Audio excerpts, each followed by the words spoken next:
कर रही है। तो आवश्यकता सभी प्रकार के आर्थिक संसाधन मुहैया कराए गए, चाहे गरीबों को अनाज उपलब्ध कराना हो, आवास उपलब्ध कराना हो, शौचालय उपलब्ध कराना हो या गैस उपलब्ध कराना हो।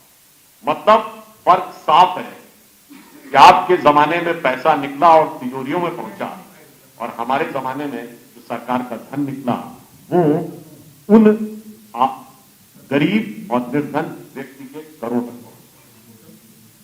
अब मैं ये कहना चाहता हूं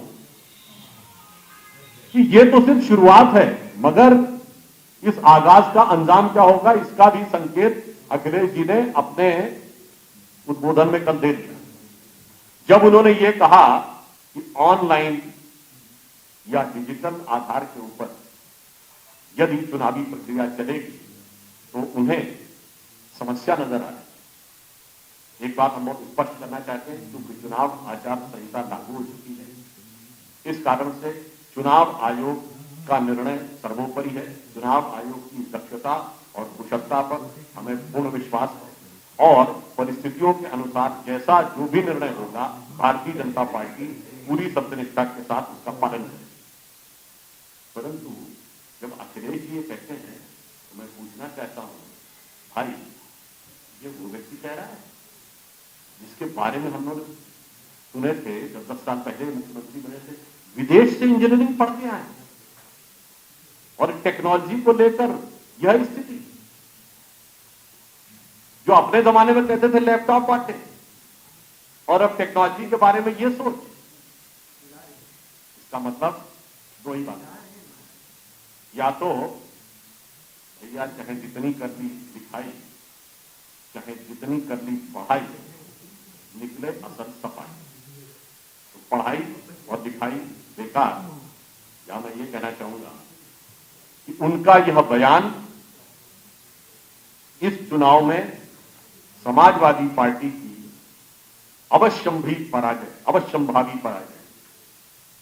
का आधार बना है।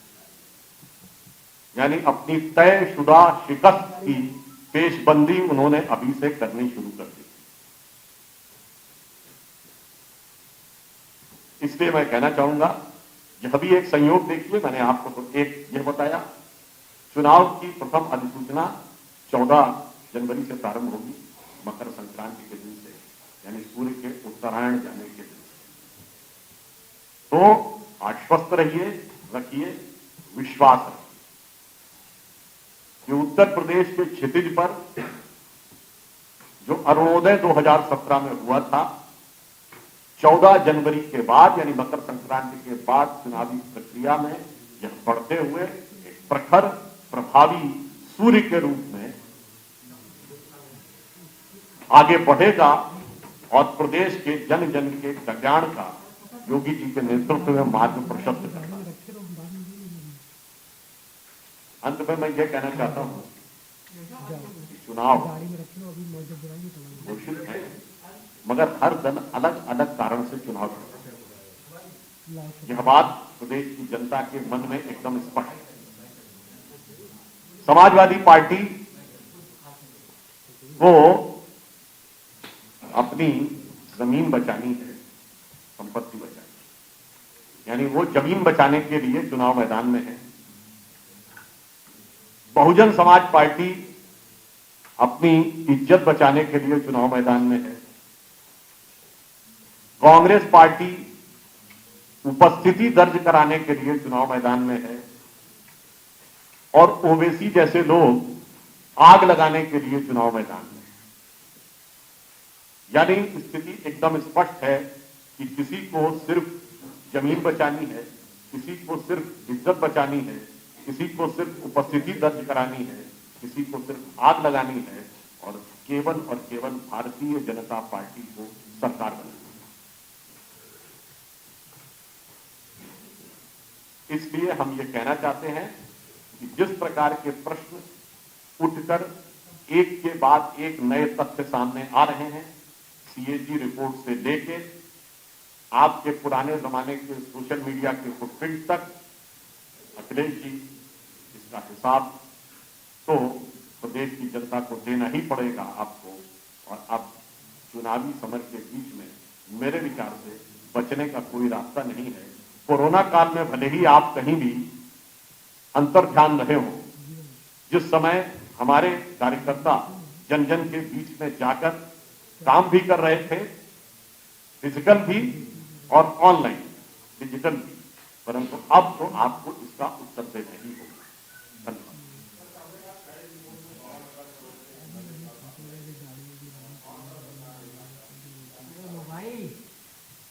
देखिए, सीएजी की रिपोर्ट जो ये है, ये 2018 के बाद तो रिपोर्ट अब प्रकाश में आई है। रिपोर्ट बनने की एक प्रक्रिया होती है जिसमें काफी गहराई से जाके जब डिटेल्स दिए जाते हैं उसके बाद ये रिपोर्ट आई है, तो इस पर जो भी उपयुक्त विधि सम्मत कार्रवाई होगी सरकार करेगी।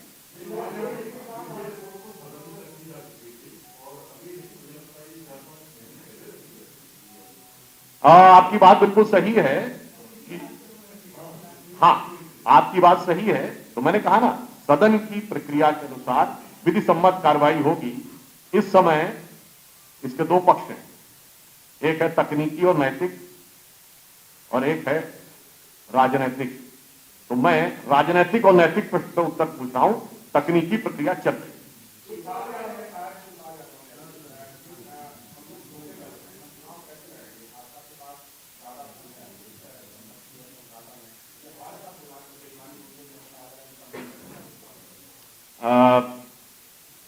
बड़े दल के चाचा हैं और कह रहे हैं हम छोटा दल हैं, तो मेरे विचार से उनको स्वयं पूछना चाहिए।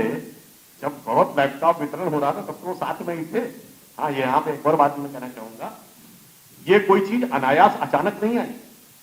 2 वर्ष से जब से कोरोना का काल चल रहा है, आप सभी देख रहे हैं कि कार्यालयों के काम हो, सरकारी या प्राइवेट, विद्यालय या अन्य कोई कार्य, वो क्रमशः डिजिटल लेवल पे ज्यादा आगे जाते चले जा रहे हैं।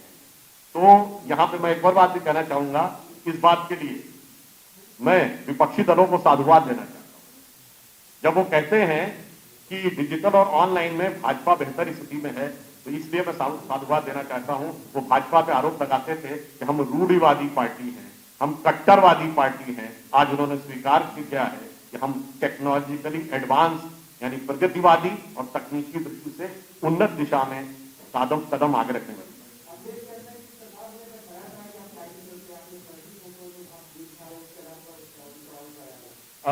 डिलीट क्यों हो गई, उसका जवाब दें।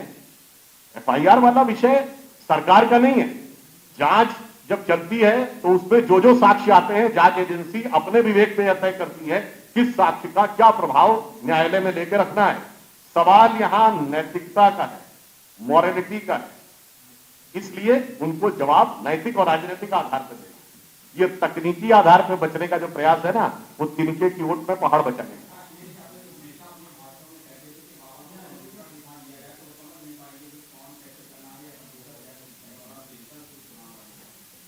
कितनी बढ़िया बात है, कहते वो थे और स्वीकार कर लिया अखिलेश जी। मतलब डिजिटल में समस्या अखिलेश जी को हो गई। ये साबित करता है कि उनकी कथनी और करनी में कितना अंतर है, और या जो वो दिखाते हैं जनता को, हकीकत में अंदर वो है नहीं जो दिखाने की कोशिश।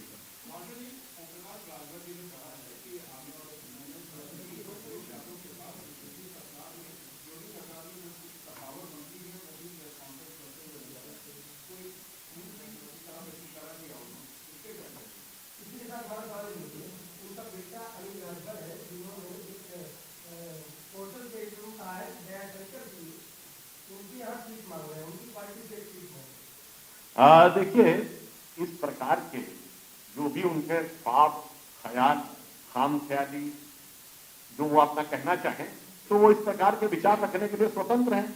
अब ख्वाबों ख्यालों में अगर उनके साथी अखिलेश जी को भगवान दिख रहे हैं, उन्हें हमारी पार्टी के कोई नेता दिख रहे हैं, इसमें कौन सी आश्चर्य की बात।